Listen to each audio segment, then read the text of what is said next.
Good morning, Grid Connections listeners. Welcome back to Grid Connections, the podcast where we explore the intersection of clean energy, electric vehicles, and the infrastructure powering our future.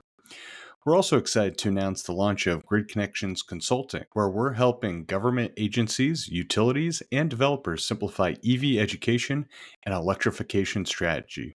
You can learn more at gridconnections.co. In today's episode, I'm joined by Joseph Nagel. He's the head of corporate strategy at Pando Electric. We go on a deep dive into how their outlet-based electric vehicle charging approach is transforming multifamily housing.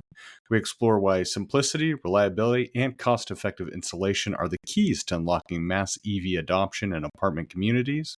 We also break down how vehicle-to-home and eventually vehicle-to-grid capabilities could turn parked EVs into grid assets, and why multifamily owners have a massive untapped opportunity to turn their buildings into distributed energy hubs. Plus, Joseph shares what he saw at the EV Charging Summit, why smart building energy management is the next frontier, and why tap and charge may finally make EV charging more convenient than a gas station. If you enjoyed today's episode, please share it with a friend or colleague who's curious about electrification, and leave us a review wherever you get your podcasts. Don't forget to sign up for our new newsletter at gridconnections.fm/newsletter. You can also use the link in the show notes today to stay in the loop with the latest trends and insights from Grid Connections and our consulting practice. With that, enjoy.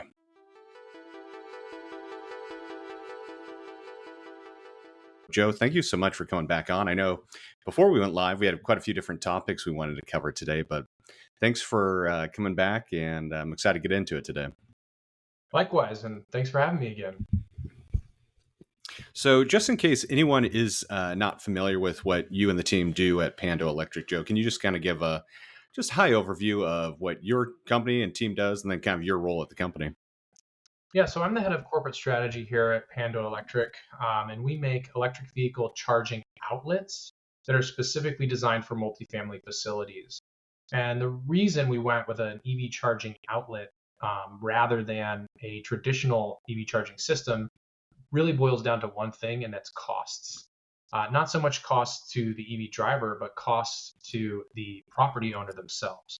So the upfront cost for a lot of EV owners, or sorry, for a lot of property owners, is reduced by about 50 to 70% when you go with Pando Electric. That's because in the National Electric Code, because they're outlets, we're allowed to daisy chain our outlets together. And because of that, paired with our adaptive load management technology, we're able to cut down a lot on the infrastructure costs. Not only on the infrastructure cost, but the install time. So a lot less money being paid to the electrician because they're on site a lot fewer hours. And then on top of that, because they're outlets, they actually carry no ongoing maintenance. So they never really break. So it's actually a huge benefit to the EV driver themselves that the station is always ready and available. One of the biggest things that faces our industry right now is like cable theft or just general wear and tear and the damage and the cable and the station doesn't work. So it's Right. really not useful for a multifamily property if you put in a traditional system and then every 1 to 3 years you're going to be down for 4 weeks because that cable was broken or someone stole it. So rather than doing that, we went with an outlet where there's nothing to really steal or break. It's just an outlet, it hangs out on the wall, and it's ready to be used whenever you need it. Yeah, and I think there's a lot of really clean and just really elegant ways of how your team goes about this. And in some ways, what's really interesting, I think, for some of our listeners here in North America is obviously there's a lot more behind the outlet and what your team does, but it's much more similar to what you see actually in Europe, where it's kind of a BYOC, bring your own charger sort of thing. That really does kind of help with that ongoing maintenance and preventative for vandalism and stuff like that. But yeah, I think you kind of did just talk about something that's really fascinating. I think that's underappreciated, and that's kind of with that energy management side of it. And I know there's a few different areas we wanted to talk about that today, but let's kind of just kick it off. Maybe share an example that you have or some of the things that you think that Pando's doing around that. That's really cool. And that could be a great starting point for the listeners and then us to kind of get into this deeper conversation. Yeah, I think one of the bigger things that Pando specifically is doing around energy management is we are actively driving forward into the vehicle to grid space. We recently did a calculation for the city of Los Angeles. They have enough EVs on the road today that equates to about 2 gigawatts of energy. Now, if you were to break that out, that's a couple of nuclear power plants of power generation that's just hanging out in batteries driving around on the road. And when you factor in the idea that most vehicles are parked for 90% of their life, you can see that there's a really big opportunity here to reinvent the grid in a way by using batteries as sort of a de facto backup storage and grid stabilizing force. There's going to be a lot of things that need to happen there, right? Like your car might have a V2G capable charger at home, or you might have one at your apartment, or you might have one at work. But the idea that you have one at all three is highly unlikely. And so we have to still Right. bridge that gap. But when you start to think about the fact that even in Los Angeles, like that's nowhere near 100% EV charge, EV coverage. We're Yeah, like, I just did a very quick chat GPT search, and it says just in LA County, it's at 7.3% penetration for electric vehicles. right, Yeah, under 10. Like, not we're not even at 10, right. and we're talking about 2 nuclear power plants of energy. So you can see as we start to like go up and up and up, that's a lot of energy that you can play around with. And the reality is a lot of people at first were hesitant about V2G because, range anxiety was a thing. It's still kind of there, but it's really rapidly going away. And I think once it's fully gone, you'll have no issue giving 5% of your battery out, in the time of, high energy prices, or maybe the potential rolling blackout, if it does stabilize the grid or if it does lower your energy costs. Or even better, if the, utility is going to pay you for that energy, you're making money. So it's one of those Right. things where I think a lot of people are going to start to really embrace this idea. And we're really at the very beginning stages of looking at a completely new world that we're walking into because of electric vehicles. Yeah, and I think there's a couple things there I kind of want to focus on that you called out. That you're right. When people first, I think there's like kind of a lot of the EV and charging nerds like us, like, oh, V2G, this sounds great. And then how it's positioned maybe to the wider public, like, oh, the power grid's just going to pull power from your battery at any time. People are like, wait, what? And now it's kind of become clear just with these pilots that obviously it's more of an opt-in thing. And when you start talking about that scale, it is wild that it's only 5 to like 10% could make actually a big difference with just how many EVs we're talking about. And once again, if you're getting paid to do it, it becomes one of these things like, yeah, why wouldn't I do that? And as charging becomes more prevalent at like people's homes and at work locations, it really makes it like almost a why wouldn't you sort of thing. And I think I still think V2G is a little on the early side for a lot of this stuff, but it's like, and some of that, it's a lot of it's just the actual infrastructure. There's not like we don't have to solve fusion. It's a very clear hardware way to get there. We just have to start implementing it. So I think it is on the horizon. There's a lot of cool things that this can unlock, and especially what Pando is kind of helping to make these charging locations more prevalent and making this kind of back and forth, and that VDG, the VDG fantasy more reality and more practical for everyone. Definitely. I think what's going to happen first isn't V2G really. It's actually going to be the V2H, and that's going to look different for single family homes versus multifamily homes. That's a But good you point. can imagine, when you start to hit 7, 8, 9, 10% EV market penetration in a multifamily facility specifically, we're talking about enough energy that you could pull about 10%, 20%, 30%, 40% of those batteries. And I know when you start getting up into that number, it sounds scary.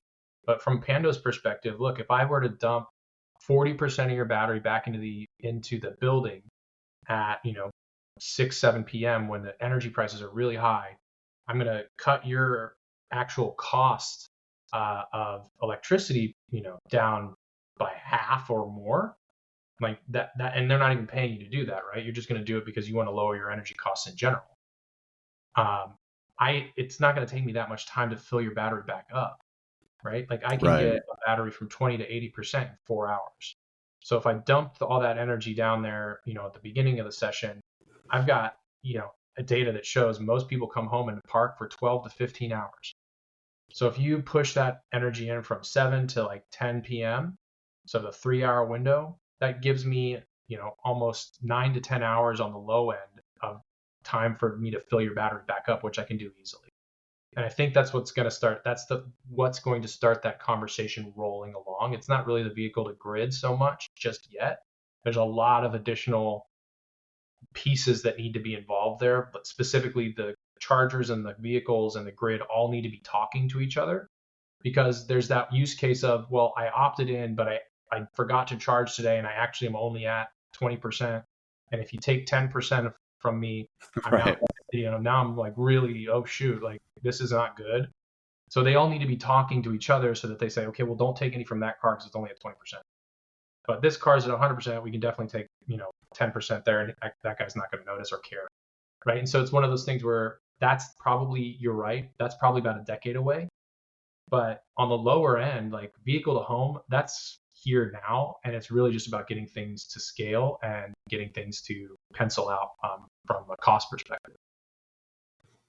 Yeah, and I think what is really interesting is just, and yeah, I completely agree with you. The vehicle to home. I mean, obviously, I think like people kind of heard of like the Tesla Powerwalls and a lot of these home battery backup systems, and we're starting to kind of see that still grow, but there is still a decent price delta. So depending where you live in the country, maybe it's not 100% cost effective yet, or traditionally you've just needed so many batteries that just like, okay, that's such a big hurdle. But now that you kind of get an EV involved, you can kind of get to that price delta where, especially on like a home basis, it really makes a lot of sense. And I think what was kind of interesting before this was we were kind of talking about taking that up a step, and then you go to like the multifamily. And so I think it'd be really interesting to kind of discuss that a little bit about like getting to these kind of larger commercial scale projects and how you can actually leverage, whether it be plugged in electric vehicles or just like an actual commercial battery at the site. Yeah, I mean, I've said this a lot in the recent past about the opportunity that exists for multifamily property owners today is pretty massive if they make their bets in the right places. A lot of multifamily properties are they're getting bigger and bigger and bigger. A lot of the properties that the newer bids that we're working on are like 900, 1,000 unit properties. Like that's a small town of people Right. living in a single location. So that's a lot of energy just being consumed in one location. And when you're looking at something like that, the V2G stuff's really interesting. What's even more interesting to me is the fact that, because you're a property owner, you own that land, you can put solar on the roof, a battery in the garage, and then you can really start to do a lot of very interesting things. Even if you just put the battery, right? You don't have the solar. I can buy energy from the grid when it's cheap during the middle of the day when it's not being used very much and the prices are lower, so it's off peak.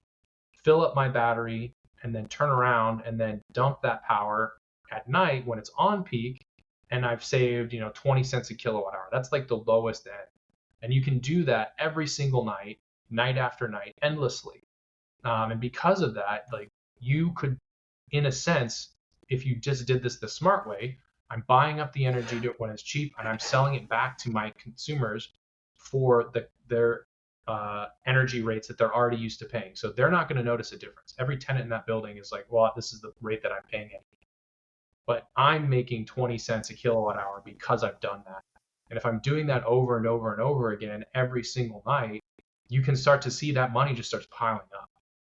And that's really like at the core of what I've been preaching to property owners today is like, look, it's not quite there yet. The battery costs need to come down just a little bit. Unless you're in like a certain location, there are some like government grants that you can get still to do this, and you can do it fairly affordably. But I think as we start to progress into this new future of battery tech, we are going to see a lot more property owners take advantage of this. And why not? Like you can do a lot of things. You can either make a ton of money or you can entice your residents to live there longer because you're going to offer them a rate that's cheaper than the utility rate that they're used to paying. So I could just pass those savings on to my tenants if I wanted to, because I'm going to be a noble landlord. I'm not here to just make money, so I'm going to help you guys out, cut the energy costs. There's a lot of things that you can do, and so I think property owners, especially large property owners like multifamily housing, have a tremendous opportunity in front of them to really reshape how our grid and utility system works. And I think it's kind of well overdue. Out here in Northern California, PG&E is. I don't mean to badmouth PG&E. They have a lot of stuff that they have to work through. I get the challenges that they face, but this is only a net positive for them. It will help reduce a lot of the issues that they are facing, and that they can focus on cleaning up some of the challenges that they've had, specifically around power generation or down power lines and all that stuff. So this could actually really help in a lot of ways. Yeah, one of the things we actually talk about, especially around EV charging, is demand charges and kind of those other things that people might not be aware of when you get to the commercial scale. Is that something that can kind of come into those conversations to help pencil it out for the kind of battery backup system? Or is it just these entities, when they're being built, it's such a much more kind of planned out that you don't run into that as much? No, it's definitely like it's one of those such things that you can talk about now. I think the issue that we're currently facing is all these tariffs that has caused such a Yeah. chaotic market that's probably what's going to prevent it for the foreseeable future until they go away, or until there's some consistency that exists. So that's actually what's holding it back right now, is that they don't know what their building costs are going to be, because hey, Right. the steel that I import or concrete that I need, or lumber, all that stuff is going to cost extra, or it's just different, and now I need to redo an entire calculation, and that might blow up my budget. And so it's one of those things where we're probably going to see a pullback. The thing is like a lot of the properties that already exist, the retrofits could take advantage of this. And it will take a few people to kind of get over the fear. There's always the fear of, oh, what happens if there's a thermal runaway. I think Yeah, Tesla. I was gonna ask you maybe some of the pushback or things you're getting. Obviously, price is probably the main one, but just other things you might be hearing. Price is definitely number one, but then number two is safety. There is that fear of, I don't want to burn my property down. I understand that Right. completely. Tesla definitely solved, I think, this problem with their mega packs. And then there's other companies too that make like shipping containers that have full fire suppression systems within them. So there's the risk there is so minimal. It's just going to take people some time to get some comfort around it. And then it's more just the idea itself is a little bit beyond sort of what they're used to, what's normal, right? You're talking to a bunch of people who are mostly focused on vacancy rates. Like that's what they look at, Right. vacancy rates. And that's like, okay, well, I don't care so much about the energy in the building and all that stuff. I just want to make sure that works so that I don't lose any tenants. And when you have such a hyper focus on one thing, when you bring an idea like this, sometimes it just flies right past them because they just don't have the time to think it over. They're like, yeah, that's not really my concern right this moment. But I do think that we are starting to see a few of the larger companies toy around with these ideas. I'm seeing more and more multifamily properties looking at solar as a way to sort of offset their energy costs. I think you're going to see some more start to be like, maybe we should put in a few batteries, maybe not huge ones. Let's do some small Kind deployments of first. pilot testing it. Yeah. And then I think it's going to sort of slowly sort of edge up to that. Yeah, let's just put a commercial grade battery in the garage. We'll just lose one parking space, dump in a huge battery right there, and be done with it. Interesting. And I guess for those listening, how, let's say you're a property owner or a commercial kind of tenant, and how does one kind of reach out to Pando? And what does that kind of look like in that process? And what elements of it does your team kind of work with and help them with? Yeah, so getting a hold of Pando is pretty easy. Just go to our website, pandoelectric.com. There's a phone number on there that you can call us directly, or you can fill out the form if you're not a phone person. I know it's always a big split between it's like boomers and Gen X always get on the phone, and then millennials and Gen Z are always filling out the form. But we pretty much do everything from start to finish. We try to take all of this off your plate because we know you have other things you want to worry about, and EV charging is probably way, way, way down on the bottom of your list. That's also the reason why we designed the product the way that we did, is to reduce the amount of time you're spending thinking about EV charging. So we just integrated tap and charge technology into our outlets. That eliminates a really big failure point, to be perfectly honest, with our Gen 1 model, which was it required our EV drivers to have internet connectivity or cellular connectivity to scan the QR code to initiate a charge session. Well, in some of our locations, you're in an underground parking garage, you don't have great service, and trying to start a charge session when you don't have internet connectivity is impossible. So by integrating this, now you just tap your phone with Apple Pay or Google Pay, tap it against the charger, that starts the charge session. So it's eliminating that failure point. So really, we're constantly on the lookout for things to reduce the friction for everybody in this process, not just the property owners, but the EV drivers as well.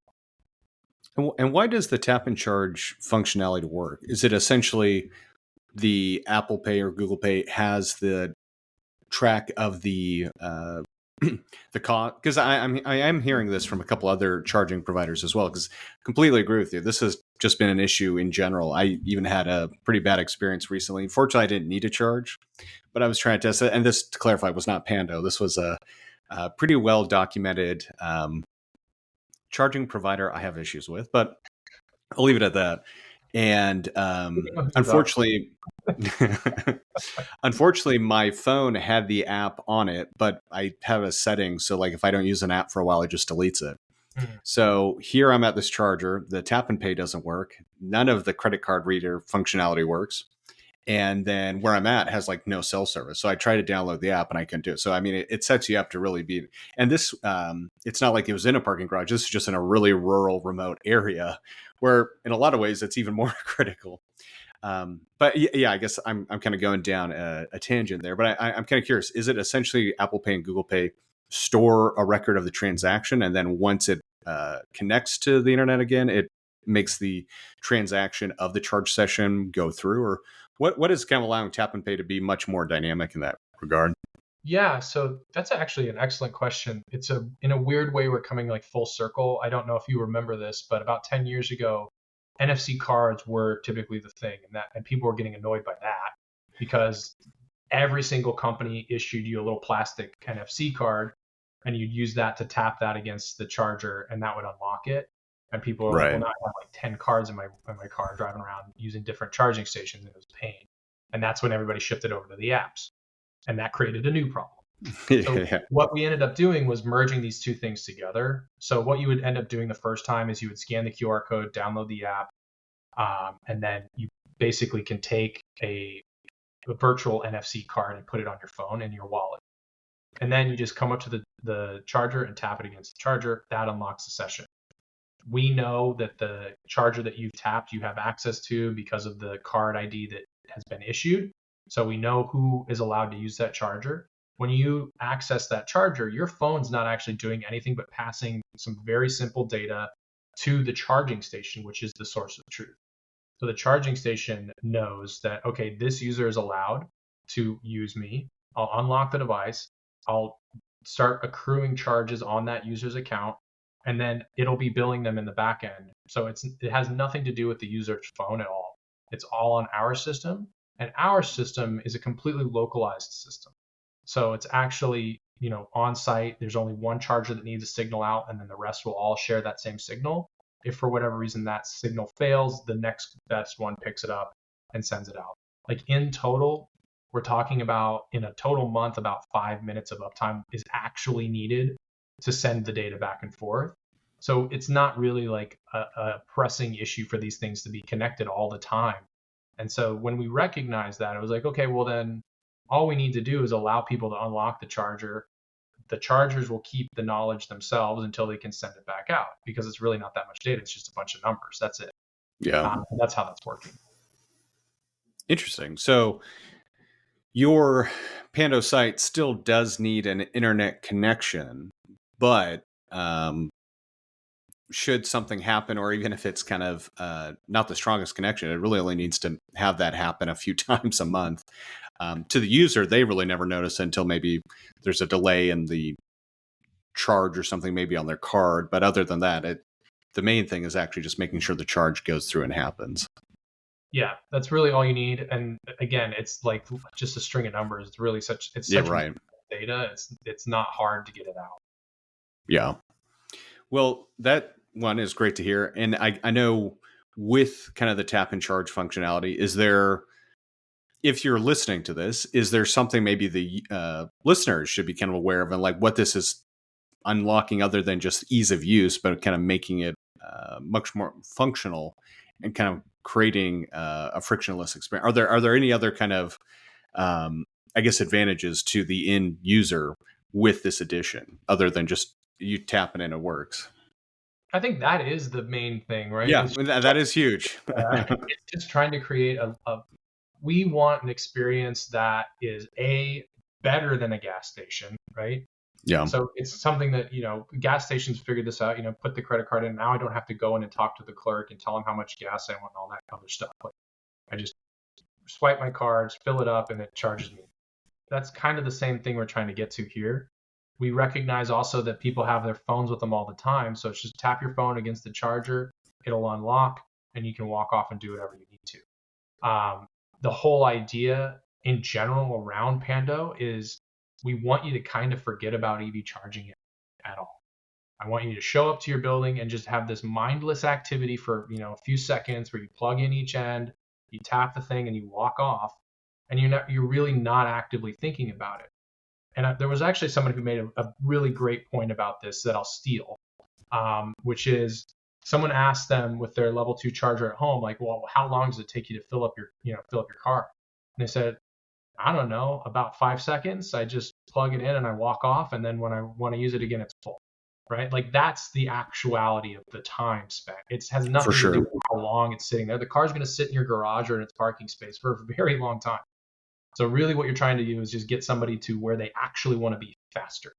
And so this is one of those methods that we're trying to do that. Now, I realize this may be a roadmap thing, but this is also another technology we get a lot of questions asked about is like auto charge and plug-in charge. Is that something that your team can support, or is it because that there is an outlet kind of in between that it makes it kind of hard to have that communication level with the actual EV? It does make it hard, but not impossible. This is one of the things I think I bring up a lot. It's like, these are all just engineering problems. They're not like not impossible. It's like, we just have to solve for it, which we have. Our chargers are working with the OEMs to get API access to the cars themselves so that our chargers in the car can actually just sit there when they're, 2 feet away from each other and talk. That's how we're able to overcome that. So we're just at that point where we're at that early stage where it's one of those things that's being talked about and it sounds great and everybody wants it. It's not ready yet. And it's a little bit of time. Yeah. And I mean, I don't want to sound like we're talking, I mean, the fact that reliable tap and charge, like I said, that is such a huge step forward. And it's unfortunate that hasn't become more common in the industry. So really kudos to you guys. And I realize with the plug-in charge thing, you have to realize, I think a lot of people get kind of hung up and they think it's on the charger side, but so much of it too is actually on the automaker and the OEM and even within that specific models. And so, I mean, I agree with you. Even just getting to a better than gas station tap and charge thing is going to be huge, and having that functionality is great. But when we're kind of looking at where the product is now and just kind of Pando as a company, I know we were actually supposed to meet at the EV Charging Summit and Expo, and just calendars kind of kept moving there. But I'm kind of curious. We've had other people on from the EV Charging Summit already, and I would just love to hear maybe some of the trends or other things coming out of that, maybe even going in and then coming out of the event that really stood out to you. I think, man, that's a great question. One of the things that really caught my eye was we're going back around. This is more of a negative take, so I apologize to any listeners here, but we're going back around and creating overly complicated systems that don't need to be that way. I'm not going to call out who was doing this, but there was a cabinet there that was like 10 feet tall and had all these, it was like a multi-charger. And I'm like, there's no point to this. You can just install one in every space. You don't need this like monstrosity that you're going to install somewhere and have all these multiple cables hanging off of it. It just doesn't make a lot of sense. And I saw like a few other things there that were just like, they're going back into like this complex system that doesn't need to exist, right? It should be simple. Like Europe solved this pretty easily. Just type 2 chargers work really well. They require the user to do a minimal amount of effort of plugging in your own cable.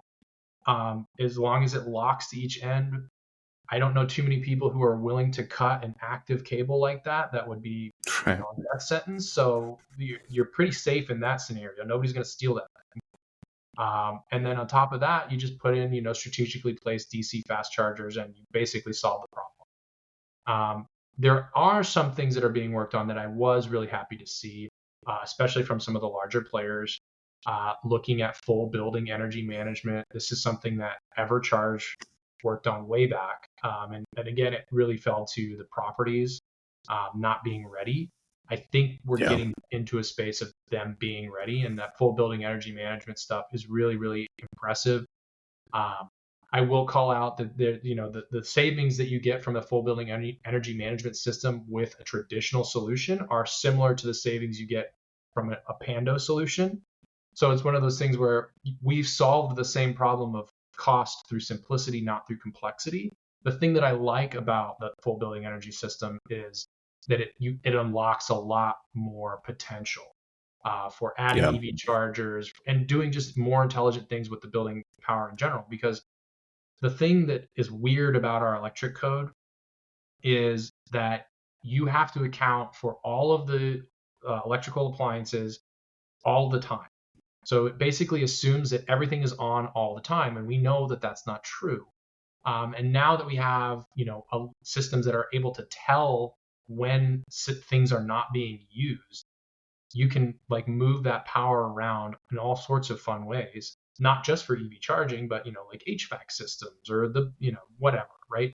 So I really think that that is something that a lot of the EV charging companies, especially the ones that are focusing on multifamily, should really drive hard into because it's a huge, huge, huge potential.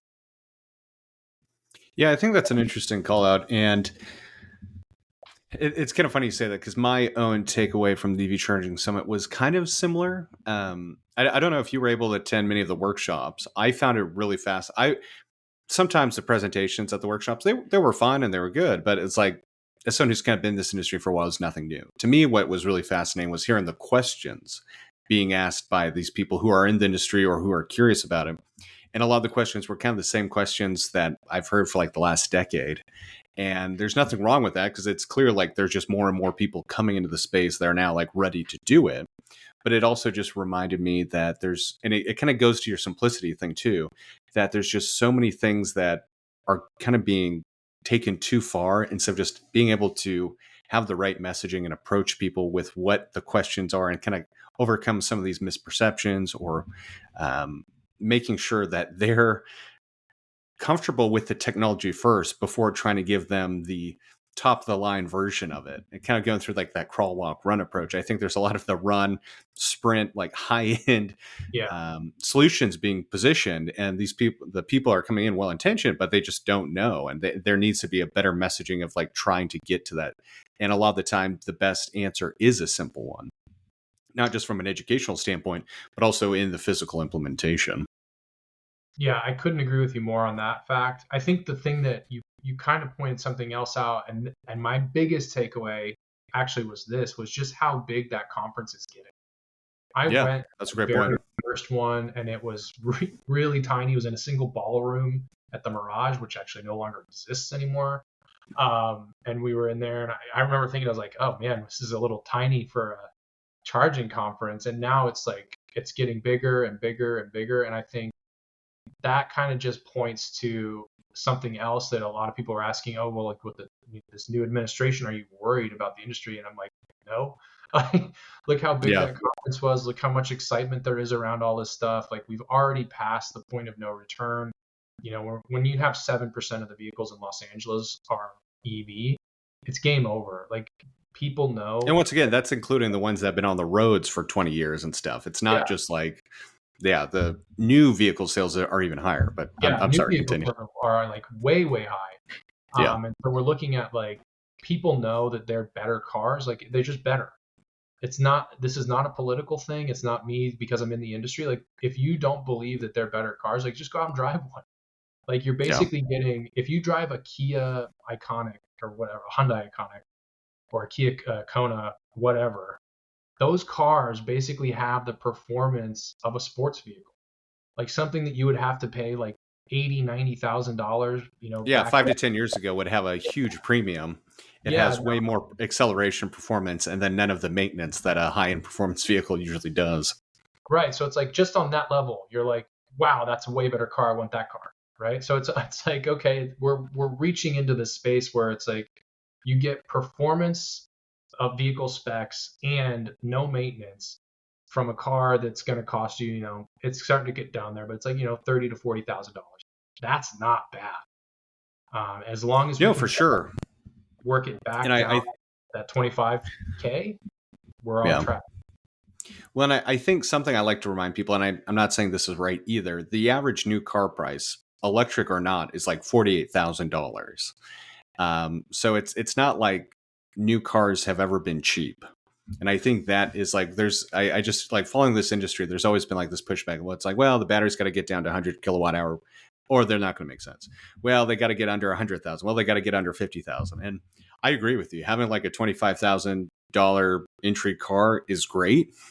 Would love to see that. But so many people actually buy used cars, and we're finally seeing those start to have a greater inventory. But I do agree with you. Like, I think, and maybe I'm just overly optimistic about stuff. I definitely got a sense from other people in the industry. They were kind of like, I don't know. I don't want to say depressed, but maybe a little pessimistic going into the event. And then coming out of the event, everyone did have kind of a renewed source of optimism. And I think it's totally what you're saying, like just how large the event is, how many people are there. And that's a big part of the reason we weren't even able to meet is like, I was in so many of these workshops and other meetings. I wanted to spend more time on the floor, but I'd even get a chance to do that. And I think that's what makes it so cool. And don't get me wrong, it was like an exhausting 3 days, but there was so much going on. It could almost be like a 4 or even 5 day thing, which is wild to see. Yeah, and I'll touch on one more point that you hit on, which like if you are feeling depressed about the EV industry right now, I wouldn't. I've been here long enough. I was here when the first Trump administration tried to kill it, and he failed then, and it was a much better time to kill the industry. Right. So we're now at a point where it's like it's much harder to kill off. Like there's too many plans in place. There's too many companies that are doing this. There's too many all EV companies that are successful. Like look at Rivian's stock right now in a down market. They are doing really well.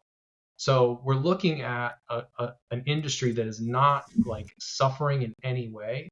And to your point about the used vehicles, like there's a ton of really good value to get out of the used vehicles right now because what we have in say Porsche, like you could get a 2023 Porsche Taycan for like Right. $53,000. It's so cheap now. Like I was looking at it, I was like, gosh, I kind of really want that car. I don't have anywhere to park it right now. But I'm like, Yeah. man, that'd Yeah, be and great. I mean, there's kind of a pro and con, but I think overall a good or long term is like for a long time EVs were not depreciating as fast as traditional vehicles, and now there's kind of been unfortunately for buyers a flip where they've been depreciating faster. But for the used car market and like greater exposure of EVs, you're totally right. And especially, I mean, once again, you're talking about what was originally $100,000, pretty limited car as it was, but insane performance, not just driving, but like the charging and all these different things that at that $50,000 price point makes it extremely competitive, even with a brand new car. It makes you really think, is that really what you want to go with? Well, I think it's also the other side of that where I think people don't appreciate the fact that these cars are going to last a really long time. That's a good point. I see a lot of comments online about should I buy this car? Is it bad? Like the battery's bad or whatever. And I'm like, no. I'm like, the battery's probably fine. Those batteries are designed to last. If you take care of your battery, they'll And a lot of basically, them are warranted for so long. yeah. Yeah. So it's like, I wouldn't worry about any of that stuff. And it's like one of those things where I think the used market is going to see a shift around too, just because of the nature of these cars. They're going to hang around for way, way longer. Um, you know, it almost equates to my mom owns a 2002 Honda Civic, and that thing will not die. And Yeah. it's beat to hell. Like it's been through me as a teenager driving that thing around. It still works really well, and she gets offers occasionally for people to buy it from her for like 4 grand. And this is a 20-year-old car, and so it's Right. like I think if you get a car that has that kind of longevity, all of a sudden people are like, I want that car because I know it's not going to break. Like it's just a really great vehicle. That's EVs in general, is like that level of just longevity. Now, to say that all of them on the used market are going to be good, that's not true. I've definitely driven some that had damaged battery packs that are terrible.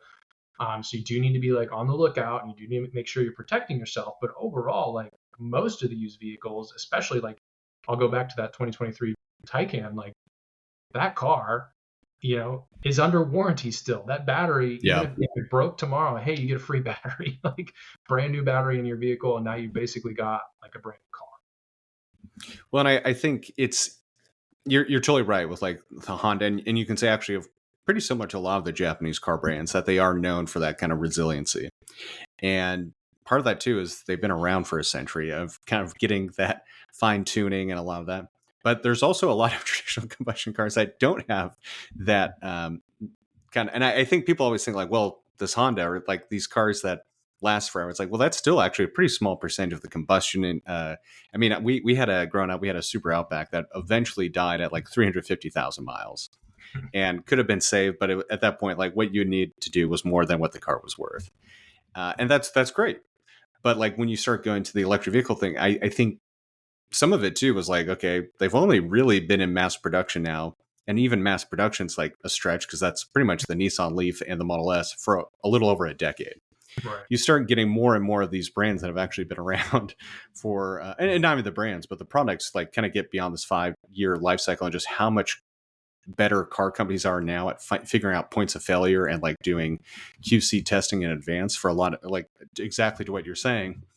And then at the same time, if you're looking, I mean, don't worry, I love the Porsche Taycan. If you're looking at that specifically, the pro and con of that is the instant there's a new version out of it, it loses so much money. And if you're looking to buy one used, I mean, that's also a big part of the reason it's appreciated. Now there's a newer version that honestly, outside of it charging faster, which is cool, the old one charged so fast as it was that it's like for the car you're getting, even if you're not, that's only like an advantage if you're road tripping every other weekend. And even if you're only road tripping once a month, it's still such a great car for that like, why wouldn't you look at it? So there's, and I guess where I'm going with all this, there's a lot to be optimistic about and kind of looking forward to see what has already happened and kind of going to your comment about like, if it was going to die, it would have died like 5 to 10 years ago.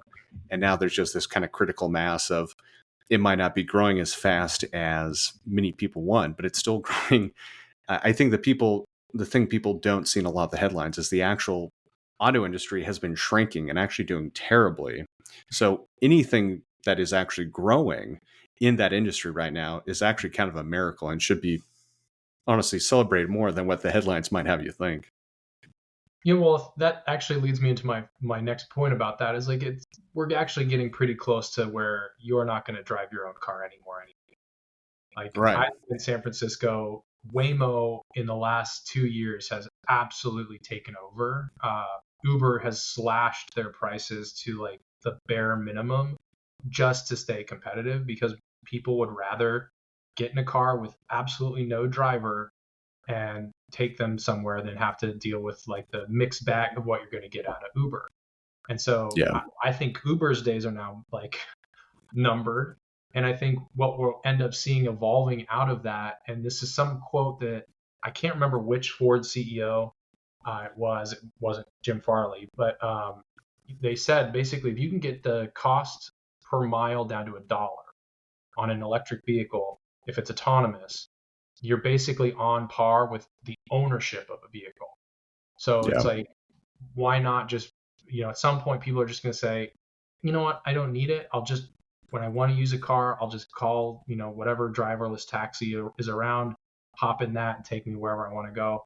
And I don't need to own the car at all anymore. And honestly, like, I'll be perfectly honest, like I haven't owned a car in over a decade. I love it. And anytime I think about buying a car, I'm kind of like, ugh, I don't want to deal with all of the headaches that come with the car. Even an EV that's really simplistic, like you have to pay insurance, and I have to worry about people Parking and and all this other yeah, stuff. exactly. If I don't have it, I'm just like, it's just not a thing. And my life goes on like as normal. I can get out of town. I can rent a car if I need to get out of town. It's not a big deal. No, I think that's a great call out. It's been really wild to see the advances in the autonomous space, and that's definitely something we've talked about on here quite a bit too. Where, I took a Waymo this past Thanksgiving when I was down in Phoenix with my in-laws, and I thought it was overall impressive. They did not like kind of, and I haven't been in one in a few months now, and it sounds like there's been obviously another one that's made a little less jerky, but obviously seeing the steering wheel and all that stuff, it just, the way that Waymo drove, I thought was safe and great, but it just felt robotic. It didn't feel like a human in a lot of ways. And there's pros and cons to that, obviously. But what was funny was recently we have a Model 3 that has like the newer hardware for the self-driving.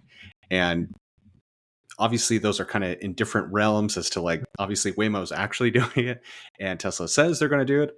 But it's gotten just wickedly impressive that I turned it on without telling them. And then we got to our destination and like, I didn't drive the whole time and they had no clue. And even going down, as much fun as going to the EV charging summit was, I just was kind of also blown away because I used to live in the Bay Area. I used to travel to New York. I used to take Ubers, multiple ones a daily. Now I've been kind of living more in a more rural area. And so it's kind of been a while since, especially post COVID, like being in an Uber and taking the Ubers to Vegas and everything.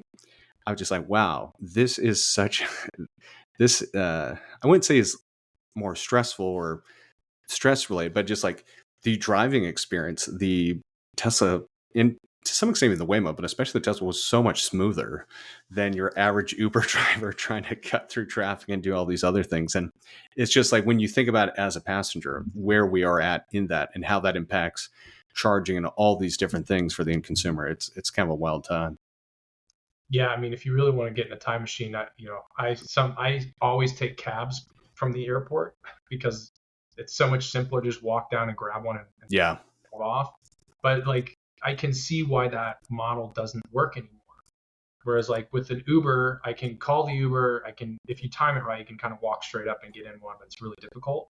But outside of that, when you're at your destination, you just hop out and leave. Like with the cab, I have to sit there and wait for them to run my card and all this other stuff. And it's like, Yeah. the cars are usually like beat to hell. Like, Yeah. like there's Yeah. The one I took definitely was. yeah, no, so we're slowly evolving into an actually like honestly pretty bright and better future for at least some of these systems. So I'm looking forward to like how we start to evolve this. Like the thing that I always tell people who are a little bit like negative towards autonomous and EVs is like, look, like these, to your point, like it's really only been about at best 15-ish years. Like if you really Yeah. want to stretch it that far, like, really it's been about 10. And we're at the very beginning of a long, long journey. And if you want to go back 100 years and look at how the automobile evolved, like over time, you'll see a similar pattern start to emerge. Like with the charging stations, people, oh, they're not safe. Batteries aren't safe. Same thing was said about gas.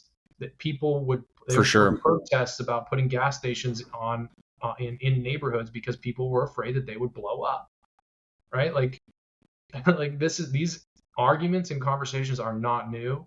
All you need to do is just go back in time a little bit. And you can see that this is exactly the same thing that people were talking about back then. Well, yeah, and I think it's funny you say the decade thing because you're right, but it's like I was living in Palo Alto, and it's like there's a difference between being like in the R&D phase and like an actual commercial service, and in some ways, Waymo has just barely left that, Yeah. and so it's really only been a couple of years that Waymo's kind of like left fully R&D, has become more of a commercial service. So when you even think about it that way, it really is truly wild how quickly that as a service or even an option has evolved. Um, and now obviously we could talk about autonomy and all this all probably for its own podcast. And before we go down that, I think we should probably get a little bit focused just given our time. Back on, I know we've talked a lot about multifamily and kind of Pando and how that helps with it, but I think looking forward and for any topic or any parts of it we haven't covered yet, I know a lot of our listeners are always really interested in multifamily and some of how that plays into charging and owning an EV. I'd just kind of like to hear your thoughts a little bit about some of the things to think about how Pando really does help with that, and how, if you're in that position, to really kind of work with you guys to make that happen. Yeah, I think we touched on all of it, right? So it's the upfront cost savings, the zero ongoing maintenance, and the full service and support once you do contact Pando. And the reality of all of those things was just to eliminate hassle and headache for the property owner.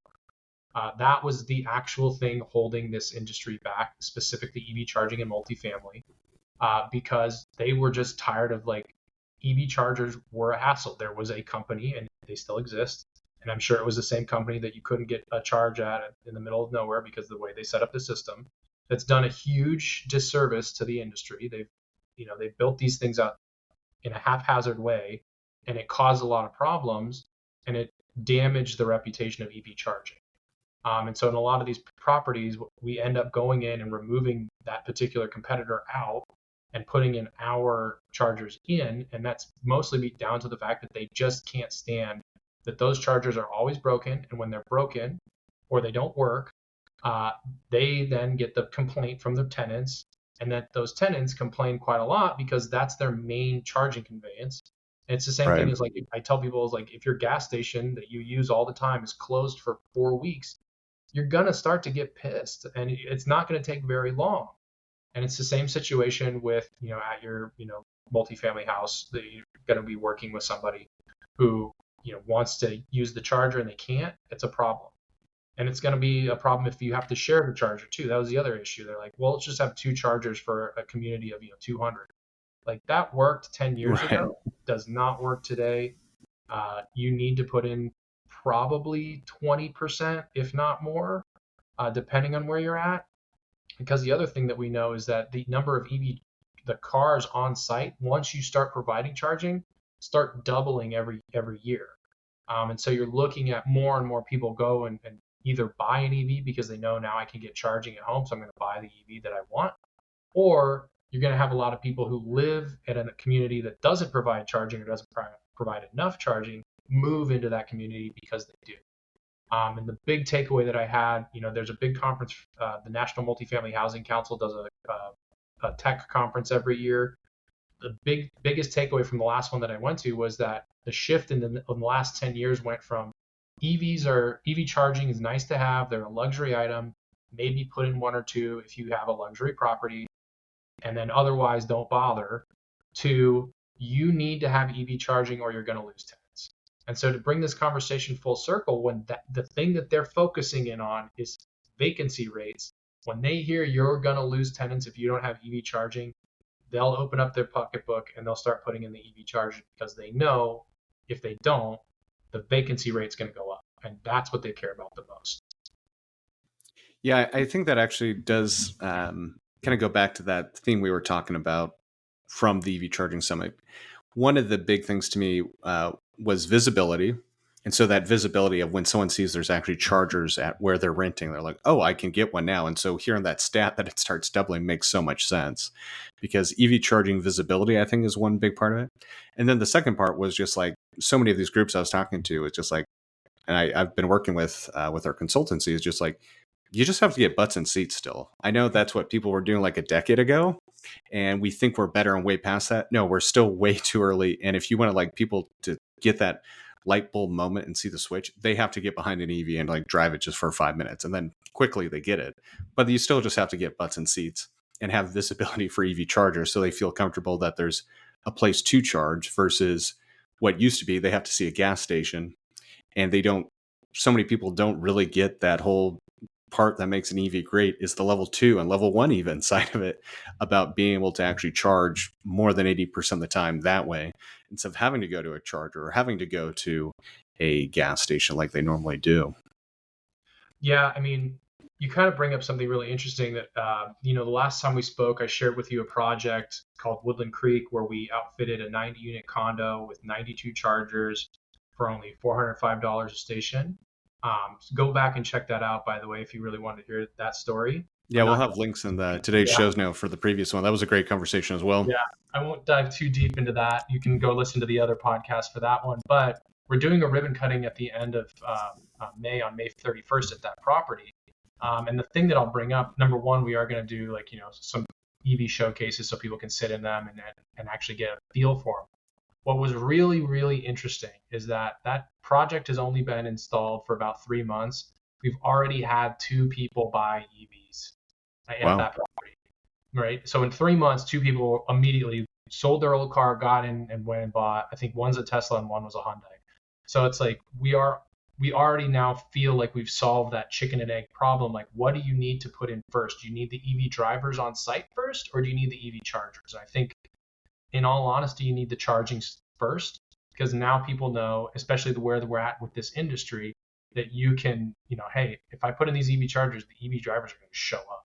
And the people on my Yeah. property are probably going to start buying the cars because they've wanted one for so long, they just didn't know where to actually charge it.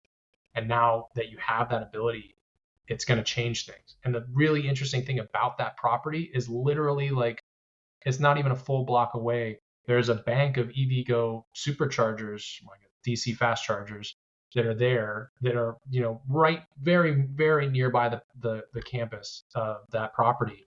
And people are still opting to buy. We're waiting because they're like, I don't want to park it over there for however, 30, 45 minutes and then have to move it. That's an inconvenience. I want to have to park it in my space, charge it up, and walk away and leave. That's the thing. That is the key to making EVs work, is making it more convenient for people to charge their car at home. I guess one final thing, and that's perfect time because I wanted to get to the ribbon cutting and talk about all that. But I've seen with some people who do have, they're staying in apartments. There's some apartment complexes where they have EV charging now, where it's like, okay, here are the EV charging spots. Charge your EV there, and then once it's done, ideally try and move it as soon as you can. And it's obviously kind of loosely enforced versus some that they're like, we have parking for 150, like just for example, I'm just pulling these numbers out of nowhere, but like regular parking permits 150, but for a EV parking space, it's 175 or something like that. Are you seeing, or do you have any recommendations for multifamily and apartment dwellings that are implementing EV charging for the first time, how to kind of think about and kind of execute them? Yeah, I do. The biggest thing that they need to be looking at is the scalability of what their solution is going to be able to do. So not just thinking about what you need to put in today, but what you're going to need in the near future. Because at some point, you're probably going to want to, at least for the next decade, scale it up to maybe 50%. Out here in the Bay Area, we're already at 40, well over 40% new vehicle sales are electric. So it's going to, at some point, we're going to hit 40% on the roads. And so you're going to need 40% in the parking lot. You don't need it right now, though. And so one of the things that we did build into our solution is that, that daisy chaining technology is actually really cool because I can drop in one charger, and then as I need more, I can branch off multiple from it. And the installs and the costs are really, really cheap. So it's like $500 to add one more charger rather than I have to do another, $5,000 run. I do that $5,000 run once, which with ours, it's actually about 2,500, 2,000 to 2,500. But I only had to do that once, and now I can branch off 5, other outlets off of it. And so we try to build in a way for the system to expand easily within the garage and grow. And really, that's what they need to be thinking about, is not just, I have 10 EV drivers, I need to put in 10 chargers today, and now I'm done. It's like, no, you need to put in 10 now. You probably need to actually 20 now. And then you need to start thinking about, how do I scale that 15 to 20 to 30 to 40 over the next decade? And basically look for providers that are going to give you that ability to scale easily, and not just, oh, you can scale, but it's going to cost, like easily and effectively. Those are the keys. And that's why I believe Pando does have the right solution to solve this market problem. No, that I think is a great place to end it at. But Joe, thank you so much for coming on again. For those who are listening, I know we'll have some links in today's show notes, but what's the best way to connect with you or kind of learn about Pando and any other upcoming events your team may have? Absolutely. So number one, May 31st at the Woodland Creek HOA in East Palo Alto, we're doing a ribbon cutting for our flagship 100%. We believe this is the largest 100% property in the nation, but I'll just say it at minimum is the largest in California. We know that for sure. You can follow me on LinkedIn. I love to have chats and conversations with people there. Or if you want to reach out to Pando Electric, just jump over to pandoelectric.com, give us a phone call or fill out our form, and we'll be happy to get back to you. Thanks so much, Joe. We'll have to have you again on soon. It's always been great to kind of hear what your team is doing, and even just in the few months since you've last been on, how much change and how many different things that your team's been able to implement. So thanks so much for coming on again. Absolutely. Thanks for having me. It's always been a fun time with you.